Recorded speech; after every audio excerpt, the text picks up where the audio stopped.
এই তো সখী দেখ আমি আমার জুলহাসকে হারিয়ে আমি যাবার সন্তান পেয়েছি। রানীমা চলুন আমরা এই সন্তানকে নিয়ে আমরা প্রাসাদে চলে যাই রানীমা। ঠিক আছে রানীমা প্রাসাদে নিয়ে যাওয়ার আগে ওর যে কি নামকরণ রেখে দিতে চাই। তাই আচ্ছা রানীমা ঠিক আছে চলুন আমরা প্রাসাদে নিয়ে তাই চল। ওনার নামটি রাখবো। চল সে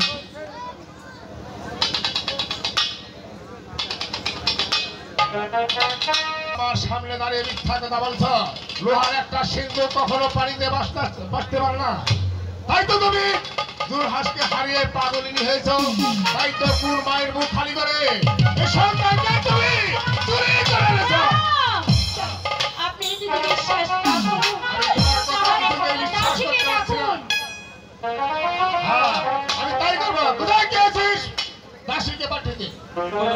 সোনা দাসী বলুন রানীমা যা বলছে আমি সত্য বলছে। রানীমা যাহা বলেছে উনি সত্যি কথাই বলেছেন মহারাজ। সত্যি বলেছে? হ্যাঁ ঠিক আছে তুমি এখন আসতে পারো। ঠিক আছে। এবং না জেনে না বুঝে আমি তোমাকে অন্য কোনো কথা বলেছি।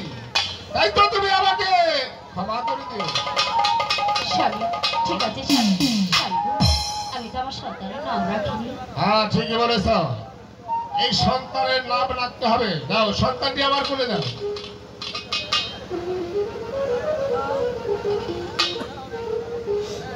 জুলহাসকে হারিয়ে এ রাজপ্রাসাদ হয়েছিল অন্ধকার, আর এই ছেলেটিকে পেয়ে এই রাজপ্রাসাদ হয়েছে আলো।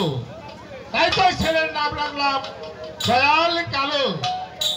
কেন বেগম নামটি কেমন হয়েছে? খুব সুন্দর হয়েছে স্বামী খুব সুন্দর হয়েছে।